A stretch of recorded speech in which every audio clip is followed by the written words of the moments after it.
Magandang morning natin ngayon, mga kabidahan. Gosh morning! Pare, Yes, siyempre, at oo. ito na nga, ito na pinakihintay natin. Ang nag-iisang binibining baler ng 2022. Yes, the newly crowned Oo. Binibining Baler 2022 partner. Excited ka na ba? Excited ako, partner, kasi andun ako during the pageant. Nakita ko yung talino nitong batang ito. Oo. At syempre, Bata, no? kakaiba din ang pasarela ng Oo. Binibini na ito. Kaya naman, mga kabidahan, wag na natin patagalin pa ang ating newly crowned Binibining Baler 2022, Miss Kyle Escobar. Ayun, good morning po muna DJ Day and Direct Mets. And also, magandang umaga po sa ating mga kabidahan na nakikinig at nanonood ngayon.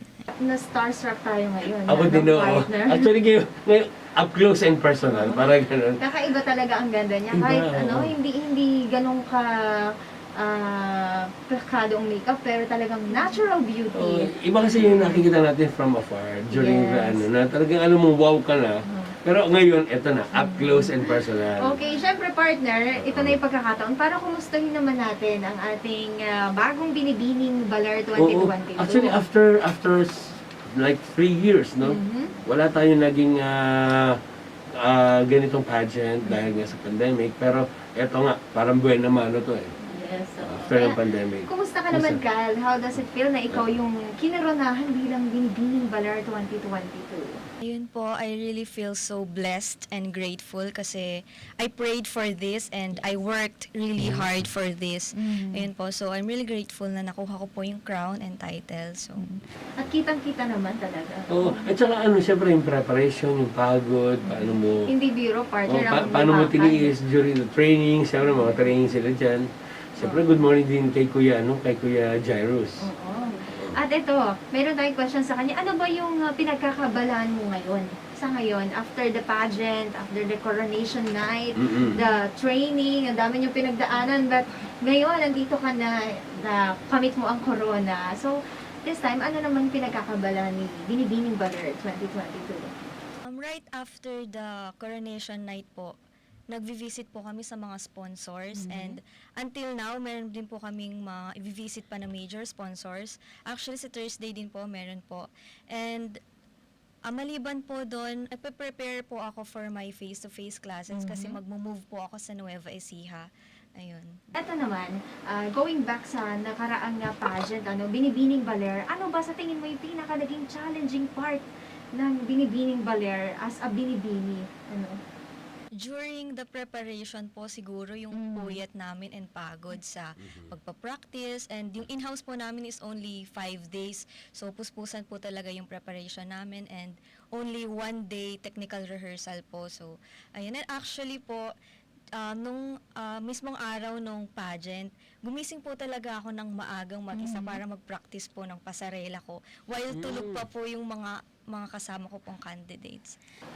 Ano to, first time mo ba mag-join sa pageant? Or First time ko po sa ganitong pageant, pero nag-join po ako dati sa school. sa school? Intramurals. Ako, Yeah. Carmelin Pix po. Actually, naging title holder po ako 2 times, 2016 and 2019.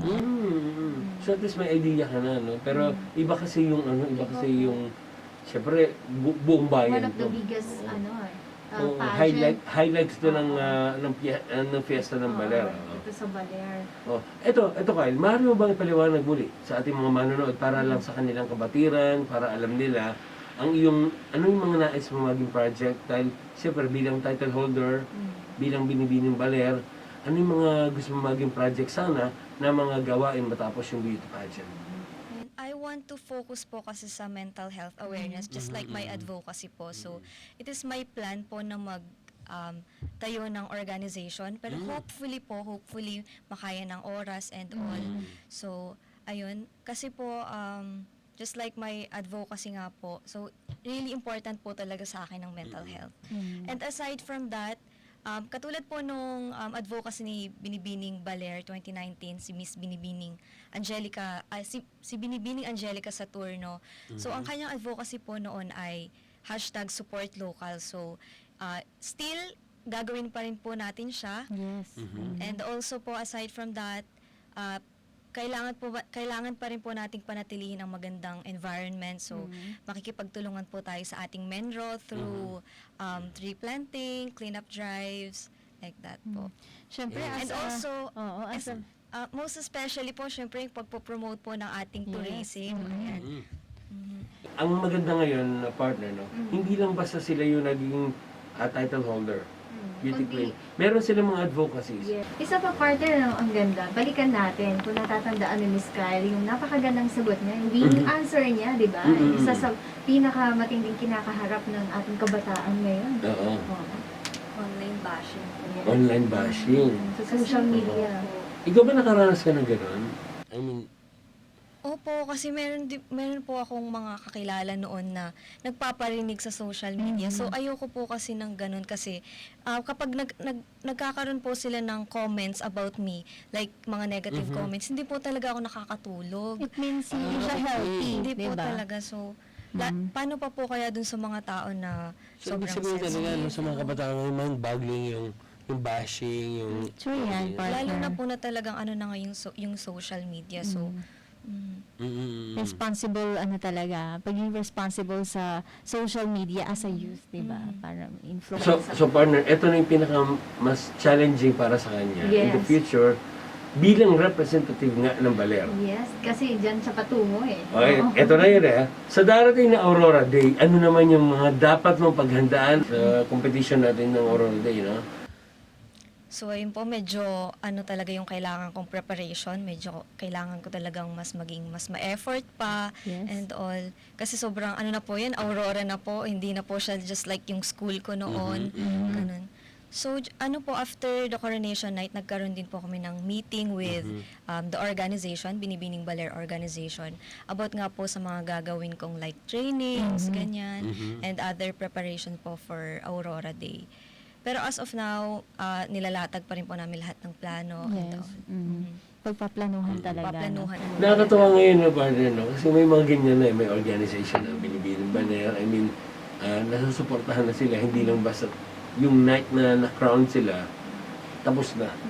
At saka hindi lang kasi talaga siya basta pageant partner. Nakita ko rin na ito yung isa sa key para ma-promote ang tourism. Just like sinabi ni Miss Kyle, na sila talaga yung magiging parang muse ng ating tourism, ng ating local. Kasi gano'n naman talaga partner. Yes. Kudos sa lahat ng Production team. kay Miss Lian Angara, good morning. At syempre si Jairus, and busy-busy yan sila. Ang ganda nung ang ganda. Parang pang Miss Universe na talaga yung pinanood natin. With all the setup, and kudos talaga. Ako natuwa ako talaga. Siyempre, congratulations din sa lahat, no? At ito, partner, Mm-mm. meron tayong pinaka-special din na question para sa ating Binibining Baler 2022. Siyempre, tinitingala na din siya ng ilang mga aspirants, no? Eh, mga kabataan, no? kabataan na mga gustong sumabak sa pageant. Oo. Someday ay maging katulad din niya, di ba? Okay. Ano naman yung magiging mensahe mo or nais mong ibigay na advice para sa mga gustong sumabak sa mga beauty pageant? Siguro po, just always believe in yourself, in your abilities, and in your capabilities po. Parang don't let your height be a hindrance para ma-achieve po yung bigger things na or yung dreams po natin sa buhay. Just like me po, lumaban ako ng ganitong ka-prestigious pageant with ito po, 5'2" lang po yata ako. Ayun, but I still managed to showcase my personality and my talent. So, ayun po, just always believe in yourself and be fearless. Fearless po na hindi dahil wala tayong kinakatakutan, but be fearless in conquering the world with poise and grace. Ayun. Wow. Actually, ito nga no? At ang alam ko, sa Miss Universe, Miss Universe, wala Philippines, na height. tinanggal na tinanggal na yung kailangan required yung ganitong 5'6" ka or something. Pero ngayon, tinanggal na siya, wala nang height limit. So, ibig sabihin, pwede na sumabak kahit sino. Kasi we are entitled naman din. Oo. At saka- Basta, sabi nga ni Kyle, you are capable. Kaya ito yun, kung naalala mo ba, ano yung tinanong sa'yo during the pageant? if I will be a man for one day, what is the first thing po na gagawin ko? Ayan po Okay, yung sige, sa sige, explain natin kasi hindi napanood ng lahat. Oo. Sagot ko po nun na if I will be a man for one day, I will teach every person po na sobrang importante po ng women sa ating buhay, na hindi lang po men ang may kakayanan na mag-lead or mag-inspire ng ibang tao, but also women din po. Ayun. Doon ako napawaw eh. Nung tinanong niya, kasi siyempre bilang andun ka during that time, andun tayo. Kasi di ba, bilang babae, hindi mo rin Oo. masasabi Oo. lagi sa kanila. Tapos, Parang ano po, parang we are more than just our physical attributes. Yes, oo. But we are also capable of doing something bigger than us, sabi ko nga po. that was a great answer, no? Oo. Partner. Kaya naman, congratulations, Miss Kyle Escobar. Nawa ay magpatuloy ang journey mo kasi it's a big responsibility din as a title holder. Mm-mm. Okay, this time naman, partner, syempre, hindi naman magiging possible ang binibining baler Oo. kung or magiging successful kung wala Yung yung mga mga sumuporta behind sa kanya, person, yes. behind the cameras, behind the stage, behind the production team. Pagkakataon mo to, Miss Kyle, para pasalamatan mo Yes. lahat ng gusto mong pasalamatan. Supporters. Of course, good morning kay Mayor Rat dahil sa kanyang support na binigay din sa ating kapistahan ng Balero. Gusto ko po magpasalamat first of all sa ating Panginoon, ayun, na binigyan niya po ako ng ganitong blessing at forever ko po itong iti-treasure.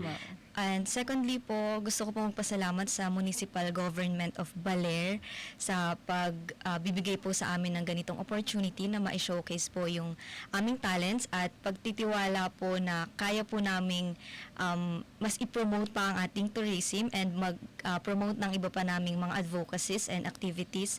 Ayan po. And Binibining Baler Organization Committee, production team, mga camera, mga photographers, videographers.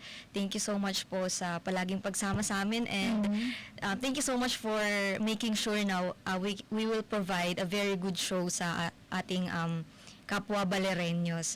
Ayun po. And syempre, for my family, thank you so much for always supporting me. Na kahit konti tayo, sobrang lakas po ng crowd. Opo, nung umpisa po kasi, opo, konti lang po talaga sila nun, pero sobrang full po nila para mag-cheer sa akin. Ayun. And all the people po na sumuport sa akin, mga kakilala ko and mga hindi ko kakilala, thank you so much po, naging inspirasyon ko po talaga kayo. Sangguniang Barangay Dos, thank you so much po sa pagtitiwala sa akin. After more than 2 decades po ay nabalik sa amin yung corona, so thank you so much po sa tiwala. And also po sa aming mga sponsors, major sponsors at sa lahat po ng sponsors, maraming salamat po sa pagbibigay nyo ng love and support sa amin. At ayun, maraming salamat po sa mga taong nagbigay talaga ng pagod at effort sa pagbibigay po ng magandang show or magandang Binibining Baler 2022. So maraming salamat po sa chairperson ng Binibining Baler Committee na si Ate Lian Angara and ganun din po sa chairperson ng Festejos na si Mr. Vincent Palladio and sa director po ng Goldian na si Sir Makoy Manlapas. Thank you so much po. At ganun din po syempre sa vice chairman ng Binibining Baler Committee na si Mr. Jairus Patrick Ritual at ganun din po sa aking mga handler and makeup artists na sila Ate Chris Bargues, James Barrientos and Ate Mumayli Kaymata. Ayun, paano, no? Ang ganda-ganda niya talaga. Well, ngayon naman maganda naman talaga siya.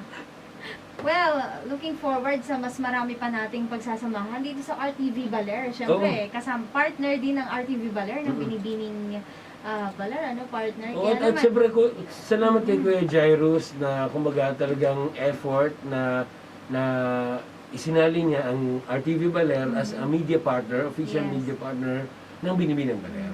Yan naman, good luck sa journey mo as Binibining Baler 2022. Nawa ay mas marami ka ring matutunan along your journey at mas, alam niyo na, mas mag-bloom and mas ma-develop pa ang kanya as a beauty queen. Ganyan naman talaga lagi, partner. No? Basta't ako, ang mapapayo ko lang sa iyo, talagang panindigan mo muna, i-enjoy mo yung crown sa iyo and then maging huwaran ka ng mga kabataan. Alright. Maraming salamat po muli sa ating mga tagapakinig. Once again, ang ating kasama ngayon, ang ating reigning Binibining Baler 2022, Miss Kyle Escobar.